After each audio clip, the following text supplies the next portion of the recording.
여러분, 부흥이라고 하는 말은 역으로 얘기하면 좀 위기가 있다라고 하는 뜻이기도 할 것입니다. 그저 모든 상황이 좋다 그러면 굳이 부흥이라고 하는 말을 굳이 할 필요도 없어요. 부흥은 새롭게 시작하는 겁니다. 리바이벌 하는 거예요. 부흥이 필요하다라고 하는 것은 위기가 있다라는 말일 수도 있겠습니다. 그런데 위기만 있어서 부흥이 드러나는 것은 아닙니다. 위기와 함께 위기의식이 있을 때 부흥의 필요성을 느끼는 겁니다. 그러니까 위기와 위기의식은 비슷하지만 다르죠. 그러니까 위기의식은 이것이 위기라는 것을 알아차리는 거고, 알아차리지 못해도 위기는 올 수가 있는 것입니다. 우리가 위기일 때 위기를 느끼는 거는 그것도 은혜이다 라고 생각이 들어요. 위기 상황에서 위기를 의식할 때 부흥의 필요성을 느끼게 되고, 그리고 부흥을 향한 발걸음을 내딛게 된다. 반대로 얘기해서 위기가 있음에도 불구하고 위기를 느끼지 않으면 부흥을 향한 발걸음을 내딛지를 못한다라고 하는 것입니다. 저는 경제 전문가도 아니고요. 경제에 대한 조예가 그렇게 깊은 사람도 아니고, 주가에 대해서는, 주식에 대해서는 더더욱이 그렇지만, 시대의 분위기, 또 나라의 분위기 해서 자연스럽게 이렇게 저렇게 얻어 듣기도 하고, 또 좀 보게도 되고 읽기도 했던 그런 상식으로 또 알아진 것들도 많이 있습니다. 여러분도 다 아시는 것이겠습니다만, 주식 가격, 주가라고 하는 것은 기업의 상황을 잘 설명해 주는 지표입니다. 갑자기 주가가 막 떨어지게 되면 이거 그 회사가 문제가 있네 라고 생각이 드는 거고, 안정된 주가가 장기간 유지가 된다 그러면 기업이 튼튼하구나 이렇게 볼 수가 있는 거죠. 그리고 그것이 한 기업의 주가가 아니고 한 나라에 속해 있는 여러 기업들의 주가다 한다 그러면 그것은 단순히 기업의 건강성의 문제뿐만 아니고 그 나라의 건강함에도 관련이 많이 되어 있을 것입니다. 미국 주식시장은 2023년도, 2024년이 굉장히 호황이었다고 합니다. 그래서 제가 기사를 보니까 2023년도, 2024년도에 연속해서 한 25%의 성장을 거뒀대요. 미국 시장 같은 경우는 그렇다고 합니다. 그런데 작년 2024년도 한국의 주식시장은 차이가 굉장히 많이 나는 거예요. 그래서 코스피, 코스닥 그렇게 얘기하거든요. 그래서 좀 말하자면 메이저한 주식시장, 조금 마이너한 주식시장, 그래서 큰 주식, 조금 작은 주식 이렇게 얘기할 수 있는 코스피가 있고 코스닥이 있는데, 이 코스피, 코스닥 시장이 작년에 각각 한 10%, 그리고 코스닥 시장 같은 경우는 20% 정도의 하락이 있었대요. 그렇게 보면 미국 시장하고 차이가 너무 큰 거예요. 한 40% 차이가 나는 거예요. 1998년도에 IMF 금융위기가 있었는데, 제가 기사를 보니까 그 금융위기 이후에 처음 겪는 이러한 격차라는 거죠. 미국 시장과 한국 시장의 격차가 굉장히 크다는 거예요. 이 위기의 이 중심에 삼성전자가 있다고 합니다. 삼성전자는 하나의 회사인데 그냥 하나의 회사 이상의 의미가 있는 회사죠. 국가의 어떤 중추의 역할을 해왔죠, 그동안. 한국 수출의 거의 20%. 기사를 보니 한 18%쯤 됩니다. 한 회사가 한국 수출의 18% 차지하면 엄청난 거 아닙니까? GDP, 국내 총생산 11%, 10% 이상이에요. 한 회사가. 그리고 이 코스피에 상장된 그 상장 회사들의 시가총액, 이걸 시총이라고 합니다. 시가총액의 한 20%를 담당하고 있었던 거예요. 지금은 좀 많이 떨어져가지고 한 17% 된다라고 합니다. 저도 몰랐던 거를 많이 알게 되는데, 작년 7월 달에 고점을 찍었었대요. 한 8만 8천 원쯤 찍었어요. 그리고 이제 지금은 5만 원 한 초중반 때 된다고 합니다. 그래서 이러한 한국의 중추 역할을 하고 있는 삼성전자가 그냥 계속 그냥 롱런하고 안정되게 그냥 할 줄 알았는데 어느 날 좀 흔들흔들 하는 거예요. 그러니까 알게 되는 것들이 많은데 여러분 기사를 보면 HBM이라는 용어가 종종 나옵니다. HBM. 끝에 M은요, 메모리입니다. 메모리. 이게 반도체 기업에서 메모리는 굉장히 중요한데 H라고 하는 것은 이게 하이예요, 하이. 반도체 하이인데 그러니까 HBM이라고 하면 반도체 중에서 메모리 중에서도 좀 하이 메모리예요, 하이 메모리. 이거를 고대역폭 메모리라고 하는데 조금 아는 척을 해보면 이제 그래픽이 굉장히 강조되다 보니까 CPU가 아니고 GPU래요. GPU, 그래픽. 근데 여기에 메모리가 좀 센 게 들어가는 거예요. 두꺼운 게 들어가는 거예요. 근데 삼성전자는 예전에 D램이라고 해가지고 이 D 메모리의 아주 최고의 기업이었거든요. 근데 시대가 바뀌어가지고 그냥 D 메모리가 아니고 HBM 시대가 됐는데 여기서 경쟁력이 떨어지는 거예요. 저 대만에 떨어지고 또 우리 한국 내에서도 SK에 떨어지고 떨어지는 그러니까 이 최고인 줄 알았는데 뚝뚝뚝 떨어지는 거예요. 위기이죠, 위기. 근데 이거는 하나의 기업의 위기가 아니고 이 지금 말씀드렸다시피 대한민국 경제에 이만큼을 담당하고 있기 때문에 그냥 한 기업의 문제가 아닌 것이기도 합니다. 우리 모두의 문제이기도 한 거예요. 잘 몰라서 그렇죠. 제가 전문가가 아니면서도 거의 언론에 많이 나와 있는 얘기이기 때문에 조금 소개를 드려본 것입니다. 아마도 이 상태로 계속 가게 되면 그것입니다. 이 상태로 계속 가게 되면 일본의 소니가 그랬고 미국의 인텔이라고 하는 컴퓨터 부품 회사도 그랬고 노키아 회사도 그랬고 이 그레이트한 기업들이 세월이 가면서 그 경쟁을 이기지 못하고 이렇게 추락한 경우도 많거든요.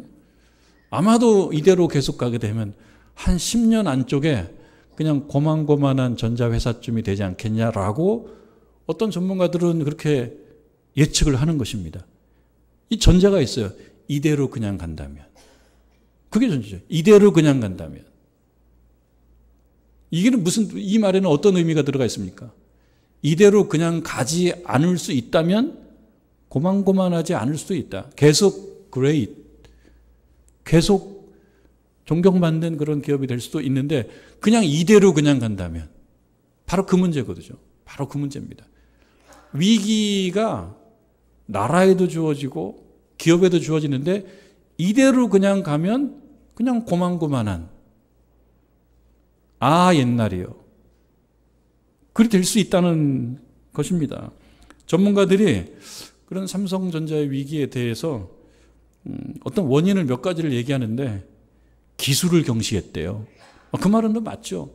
HBM, 하이 밴드위드 그래가지고 고대역폭 이 기술 개발을 잘 못해가지고 지금 미국의 엔비디아라고 하는 요즘에 뭐 핫한 기업이죠. 아주 핫한 기업인데 여기서 요구하는 기준치를 아직 못 미쳐가지고 지금 그런 허덕이는 그런 상황. 기술 경시.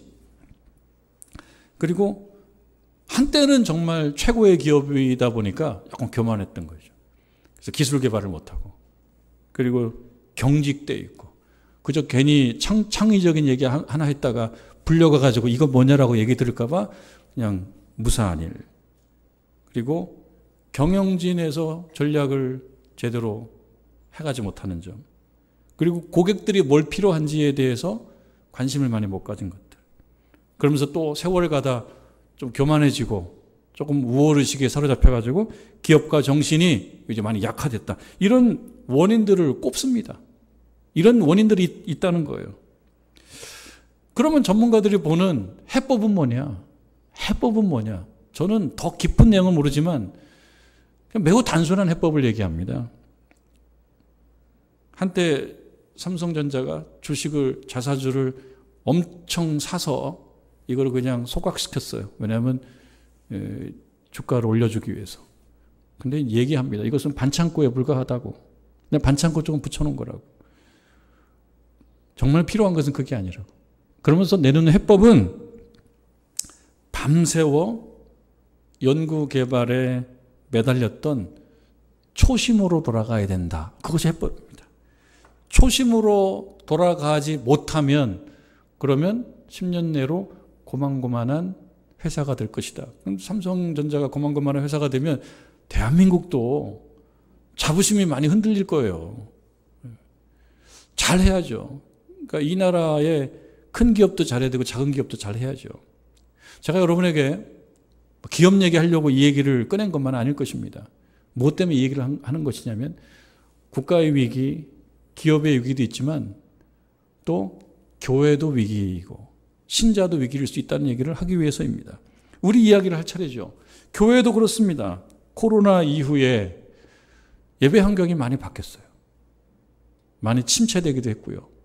또 어떤 신자들은 코로나 그 상황 때 아니 집에서도 예배 드릴 수 있네라고 하는 그 어떤 그 상황에 대해서 많이 익숙해지다 보니까 오프라인 나와서 예배 드리는 거 그렇게 안 해도 되는구나. 이렇게 예배 환경이 많이 바뀌어져요. 예배의 어떤 문화가 많이 바뀌어졌어요. 그러니까 열심히 하나님께 나왔던 것들도 조금 약화됩니다. 출생률이 떨어진 것도 있지만 그간 교회도 부족해서 다음 세대가 수적으로 출생률 이상으로 감소하고 있다는 것도 문제입니다. 교회 내에도 다 이념이 같지가 않아요. 이념이 사회적으로만 갈라져 있는 게 아니고 어떤 극단적인 양극화가 나라가 무너지는 하나의 징후라는 말씀 한번 드렸었죠. 교회 내에 있는 교인들도 사실은 이념 문제에 자유롭지가 않습니다. 교인들도 나눠져 있는 거예요. 사회가 나눠지는 데 따라서 교인들도 나눠지는 거예요. 이념이 나눠져서 그냥 그게 다양성이 아니고 적대적 관계 이런 면들도 있습니다. 교회 내에서도 서로 그건 틀린 거라고. 다른 게 아니라 틀린 거라고. 그것도 위기죠. 위기인 것입니다. 세속주의적 가치관과 물질 문화 쪽으로 그냥 가자. 하나님께서 우리들에게 주신 거룩한 문화 가치가 아닌 세속 문화와 물질 문화 가치관, 물질주의적 가치관으로 그냥 우리가 편입하자. 이런 흐름도 있단 말이죠. 실제로 우리 교단 같은 경우, 대한예수구장로회 통합적 교단 같은 경우도 작년 한 해 동안 교인이 한 5% 정도가 줄었습니다. 교회도 수백 개가 없어지는 것입니다. 이것은 국가도 위기이고 기업도 위기지만 우리는 교회도 그럴 수 있다는 것을 인정해야 되는 그런 시점이라고 하는 것입니다. 그러다 보니까 신자들은 또 어떤 마음이 드냐면 영적으로 무력해지는 거예요. 성령이라고 하는 말이 알긴 아는데 그게 뭐야? 왜냐하면 성령이라고 하는 그 말은요, 신학적으로 논리적으로 막 설명해야 되는 그런 주제가 사실은 아닙니다. 성령은 체험하는 거고 경험하는 거지 이해하는 것이 아니거든요. 그런데 어렵다 보니까 성령을 그저 학문의 한 주제, 지식의 한 주제로 이해하고 그랬나 보다라고 끝나는 그런 분위기. 그러다 보니까 신자들에게 영적인 파워가 떨어지는 것입니다. 영적으로 무력해지는 거죠. 그것을 우리가 바라보자는 것입니다. 2025년도 영적으로 여러분 위기와 위기의식은 또 달라요. 위기가 있는데 위기의식이 없으면 부흥을 향해서 나아가지를 못해요. 부흥을 향해서 나아가는 것은 우리 자신이 그렇구나라는 것을 인정하는 것입니다. 국가의 위기, 기업의 위기만 말할 것이 아닙니다. 그리고 거대하게 한국 교회의 위기 이런 식으로 거대하게만 얘기하게 되면 자기 자신의 위기는 쏙 빠져버려요. 결론적으로는 무엇입니까? 내 자신의 위기, 내 자신의 영적 위기. 성령이라고 하는 그 표현이 그저 그냥 화석화된 옛날 말이에요. 옛날 고래짝. 그때 들어봤던 얘기인데 그때는 그랬나 보다. 그때는 그랬나 보다라고 하는 것으로 끝나고 그때 그랬던 그 영적 실체가 오늘날 우리의 삶의 현장으로 오지 않아도 별로 문제가 안 되는 그 자체가 위기인 것을 우리가 생각하고 위기의식을 가져야 될 것이며 성령은 이해의 어떤 주제가 아니고 체험의 문제다라고 하는 것을 분명히 알아서 여러분들이 예배의 자리에 나오고 기도의 자리에 나오고 또 말씀의 자리에 나옴을 통하여 성령을 체험하는 것입니다. 성령을 체험한다라고 하는 것은 죽음에서 살아나는 거예요.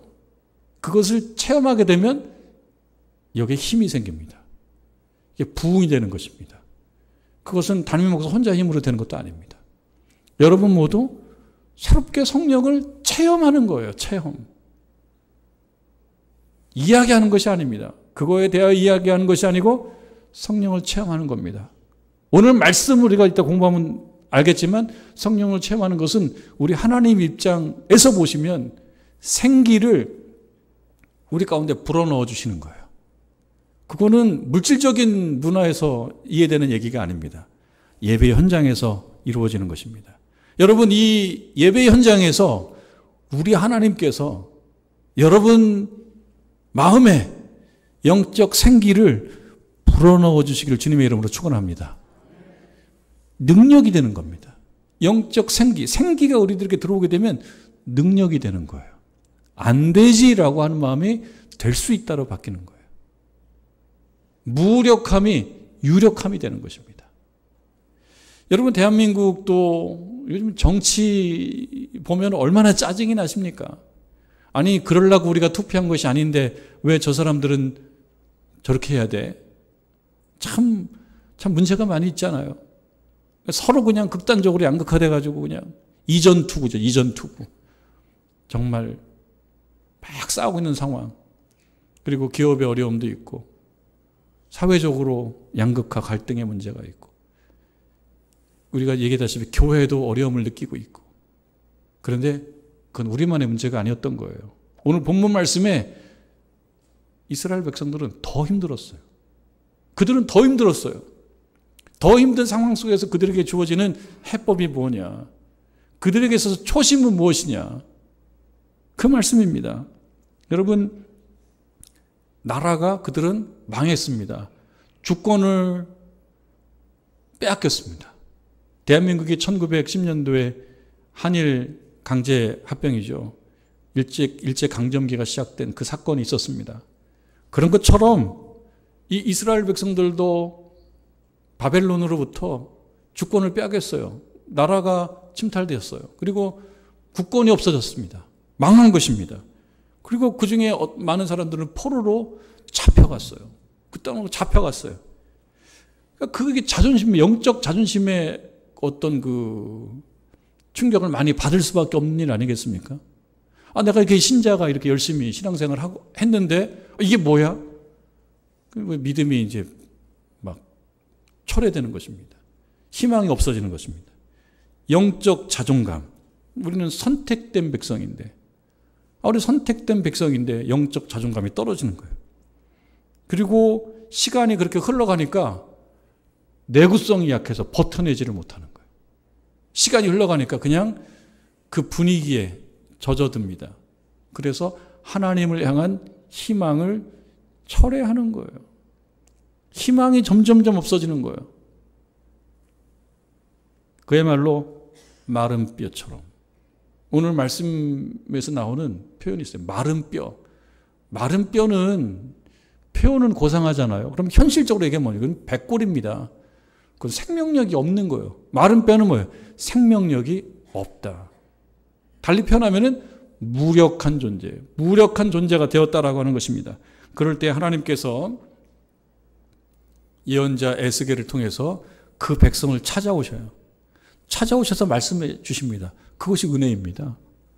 하나님께서 찾아오셔서 말씀해 주시는 것입니다.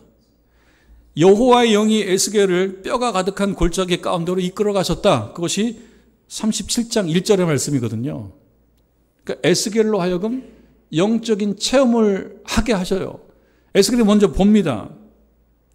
에스겔이 사방을 지나면서 보니까 뼈가 힘이 많아요. 뼈가 다 말라비틀어진 뼈가 많습니다.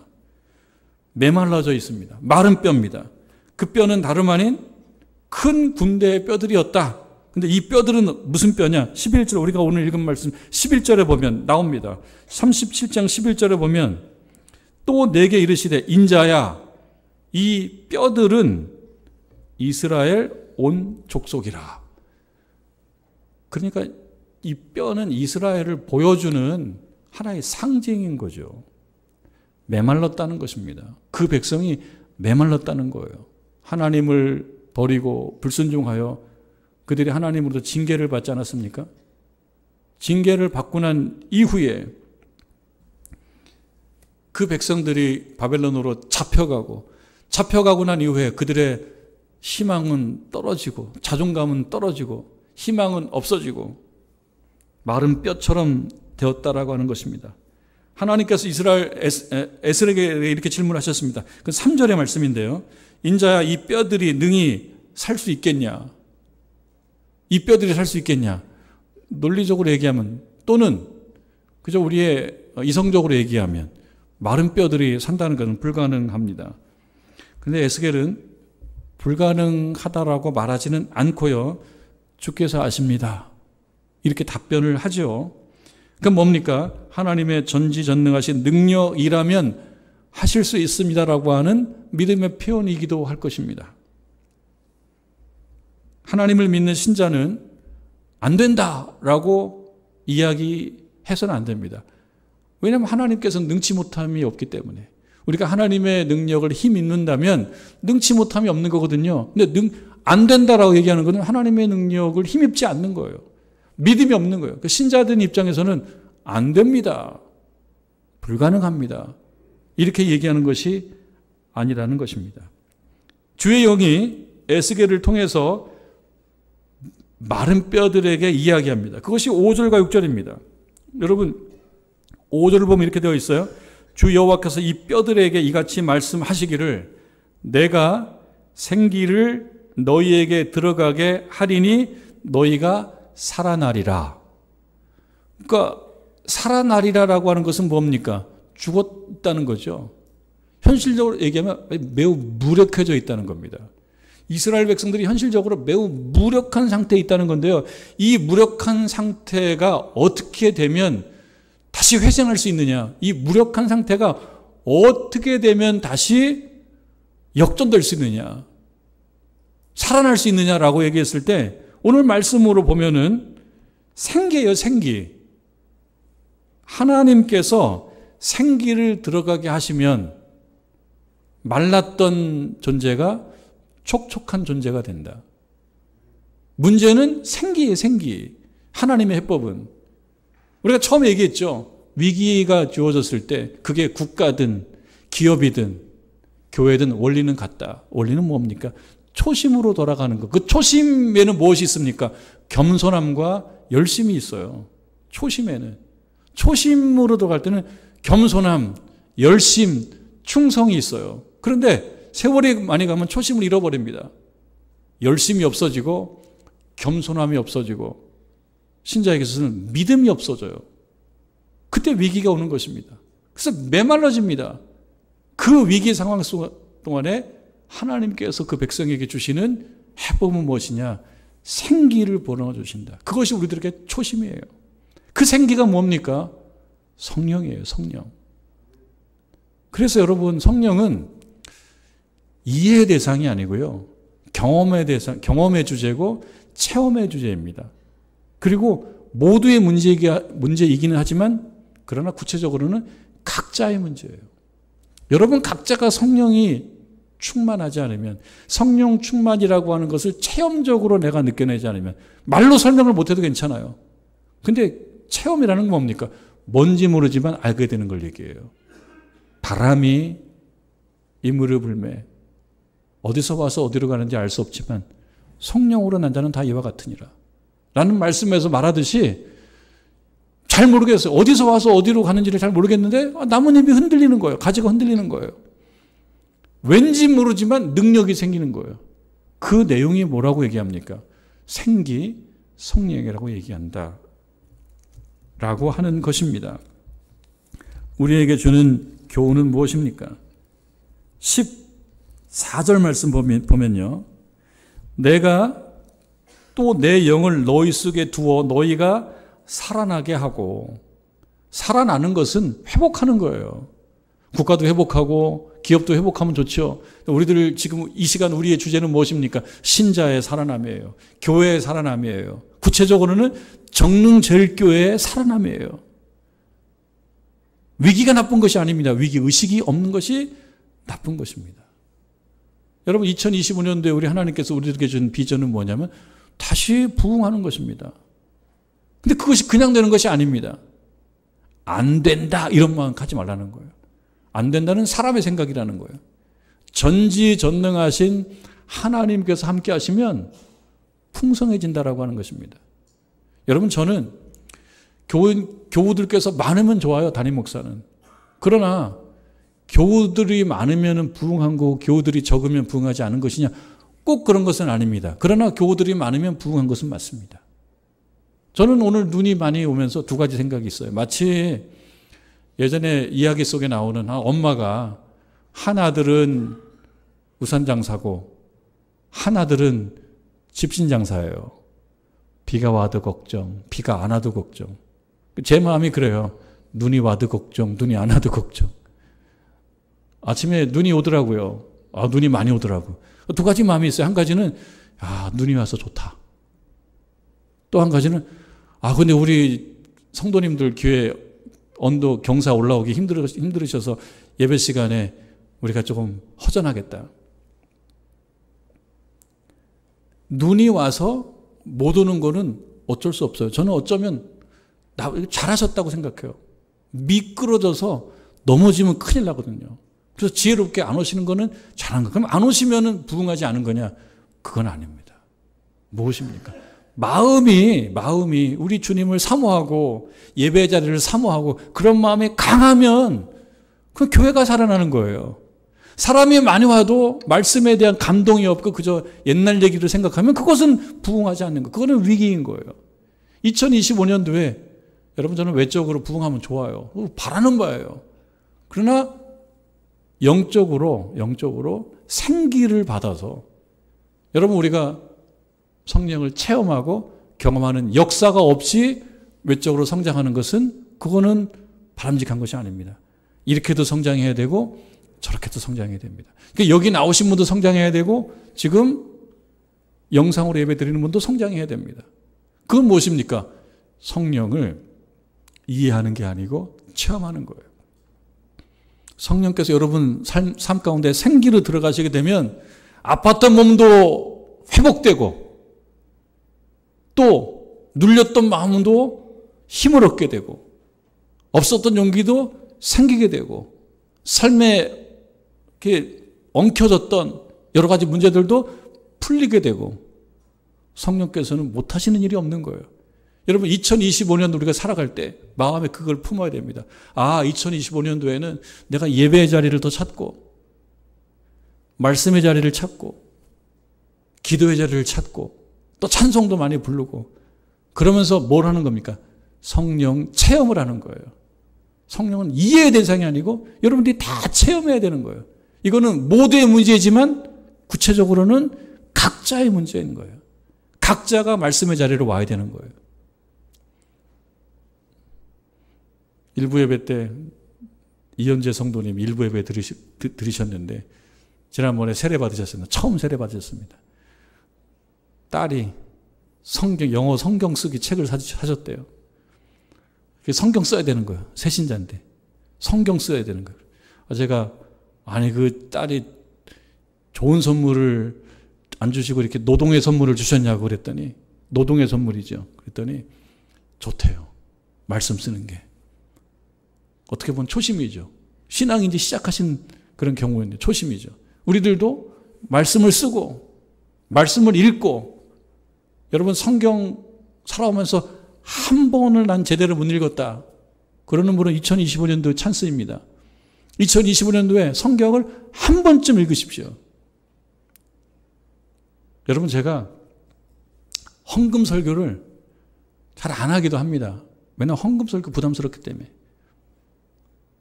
근데 여러분, 헌금은 자기 신앙의 표현입니다.